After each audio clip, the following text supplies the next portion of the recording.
لسه خارج من فيلم برشامة بطولة هشام ماجد، والحقيقة أنا اتفاجأت. يعني ما كنتش متوقع المستوى ده أبدا إطلاقا. الفيلم حرفيا هتضحك طول الفيلم، هتضحك مفيش لحظة مش هتضحك فيها. الفيلم تقريبا ساعة ونص أو ساعة إلا تلت تقريبا، يعني أنت هتضحك فيهم مش بأفور. الفيلم من أوله لآخره ضحك. الفيلم يا جماعة زي ما بيقولوا كده في المصطلح بيقولوا عليه جيد الصنع، يعني اللي عامله بشطارة، عامله بذكاء، عامله بحرفة. خالد دياب وشيرين دياب مؤلفين الفيلم، هم بصراحة أبدعوا. الناس دي مفروض يعملوا مدرسة كده ويعلموا بقية الكتاب ازاي يكتبوا الكوميديا، ازاي يكتبوا المواقف، ازاي يكتبوا الافيهات، ازاي يكتبوا فيلم حلو يضحك. يا جماعة احنا بنعرف نعمل كوميديا، ايه المشكلة بقى اللي كانت بتحصل السنين اللي فاتت دي؟ انا بالنسبة لي الفيلم ده اكتر فيلم ضحكني في السبع او الثمان سنين اللي فاتوا. مفيش فيلم يمكن غير بنك الحظ اللي كان على قدر التوقعات على مستوى الكوميديا في اخر 8 9 سنين، لكن فيلم برشامة حاجة تانية. انا اخيرا جيت اقول لكم ان الفيلم ده هيعلي على فيلم بنك الحظ في الكوميديا.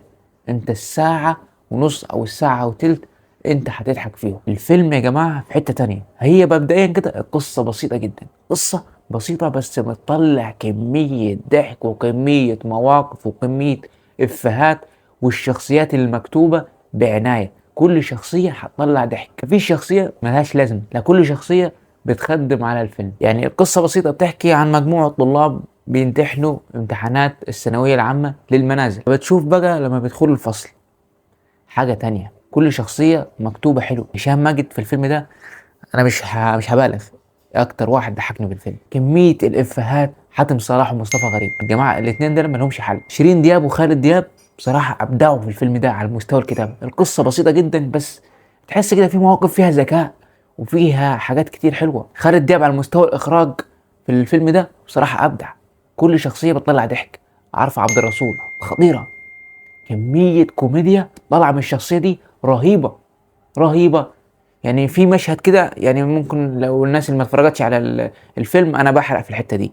يعني في مشهد كده طالعه فيه ان هي حاطه فيه كل الكتب في تحت العبايه بتاعتها. المشهد ده خطير. المشهد ده في السينما حرفيا انا كنت قاعد، الناس كنت بجيبها من كرسي تحت من كتر ما هي بتقع من الضحك. محدش قاعد على الكرسي بتاعه، هم حرفيا الناس ميته من الضحك. طول الفيلم كوميديا، كوميديا بس صرف، بتضحك جايه من كل الانواع بقى والاشكال والانماط وكل الحاجات متنوعه في الكوميديا. عندك كل شخصيه بتطلع كوميديا. اكتر فيلم استمتعت بيه الفتره اللي فاتت، اكتر فيلم كوميدي يستحق المشاهده، انا بقولها لكم اهو، الفيلم ده يستحق المشاهده. انا بصراحه ناوي ادخل الفيلم ده تاني. بصراحه فيلم حلو جدا ومعمول بطريقه حلوه وفيها ذكاء وبسيطه جدا القصه، وان انت تطلع الكوميديا دي من الحته دي يعني جامده جدا. هشام ماجد بصراحه انت اختياراتك الفتره دي في حته تانية. بصراحه انا بشكر هشام ماجد، بشكر هشام ماجد على الفيلم ده وعلى اختياراته دي افضل ممثل كوميدي الفتره دي. طبعا معاه مصطفى غريب وحاتم صلاح على الساحه، الثلاثي ده رهيب في الفيلم. وعامه يعني هم افضل ثلاثه كوميديانات في مصر حاليا. مش عارف انا يعني حسيت كده احساس كده ان الفيلم ده كان محتاج يطول شويه، يعني اديله كده ربع ساعه تاني. حسيته بصراحه كان ممكن في ربع ساعه تاني، وكان في حاجات ممكن تستغل اكتر من كده. يعني كان في حاجات كده ممكن تطلع كوميديا تاني، طلع كوميديا زياده عن اللي اتقدم. بس عامه في اللي اتقدم انت هتبقى شبعان، انت طالع شبعان من الضحك. الفيلم بيضحك يا جماعه، الفيلم خطير. يعني بصراحه انا ما كنتش متوقع يعني الحاجه دي. كل الشخصيات دي يعني تتخيل يعني حاتم صلاح ومصطفى غريب مع هشام ماجد وكل الكوميديانات متجمعه في الفيلم ده، وكل واحد محطوط في مكانه الصح. ما تحسش ان في حد ملوش لازمه او محطوط زياده كده ملوش شخصيه ملهاش لازمه، لا كل ممثل محطوط في مكانه الصح. يمكن الفتره الاخيره خالد دياب وشيرين دياب اكتر ناس بتعرف تعمل كوميديا، بتعرف تكتب كوميديا. يعني شفنا اشغال شقه اللي كسر الدنيا ونجح نجاح باهر، وشفنا فيلم برشامه. فيلم برشامه ده هيعيش كتير، هيعيش كتير. بس انا بجد الفيلم ده عجبني جدا، والفيلم ده لازم اللي ما اتفرجش عليه يدخل الفيلم ده، هو وعيلته هينبسط. فيلم نظيف ما فيهوش الفاظ، ما فيهوش مشاهد كده ولا كده، فيلم لذيذ كده ممكن تخرج مع العيله، فيلم للضحك فقط. كل ممثل في الفيلم ده بصراحه جامد جدا. هشام ماجد في شخصيه عبد الحميد، الكاركتر ده تحسه كاركتر كده مكتوب حلو وبيطلع كوميديا حلوه جدا. ريهام عبد الغفور كالعاده متالقه جدا. حاتم صلاح جامد يا جماعه، والراجل ده تحسه كده بيقدم الكوميديا دي بسلاسه، اللي هو مش ما ياخدش فيها مجهود، دي حاجه عنده كده موجوده بدون مجهود، يعني تحس كده بيرمي الافيه او بيطلع ضحك بسهوله. مصطفى غريب نجم الكوميديا السنين القادمه، الراجل ده جامد جدا جامد جدا. عارف عبد الرسول بصراحه خطيره جدا في الفيلم ده، اكتر المشاهد اللي بتطلع ضحك كانت من المشاهد بتاعتها.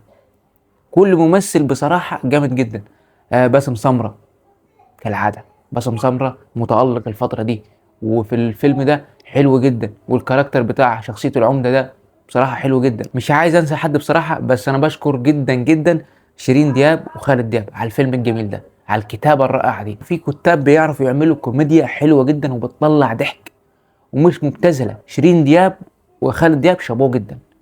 خالد دياب على مستوى الاخراج الفيلم حلو جدا، التصوير كل حاجه في الفيلم بصراحه هي بتطلع كوميديا بتطلع ضحك. بصراحه انا انبسطت جدا واتكيفت من الفيلم يعني، الواحد خارج مبسوط من السينما بصراحه، والناس كلها في القاعه حرفيا طول الفيلم بتضحك، مفيش لحظه مش هتضحك فيها. لو لسه في حد ما اتفرجش على الفيلم ده انا برشح لك الفيلم ده، فيلم برشامه، فيلم يستحق كل جنيه يدفع فيه بصراحه. الفيلم ده هتدخله هتضحك وعلى ضمانتي الشخصية. واخيرا تقييمي لفيلم برشامة هو 9.5 من 10. بصراحة انا استمتعت جدا بالفيلم ده وبكل لحظة فيه، وناوي الصراحة ادخله تاني، فيلم يستحق المشاهدة جدا. كالعادة لو عايز تشوفوني تاني وعجبكم المحتوى بتاعي ما تنسوش تعملوا لي سبسكرايب للقناة ولايك للحلقة عشان توصل لأكبر عدد ممكن، واشوفكم على خير.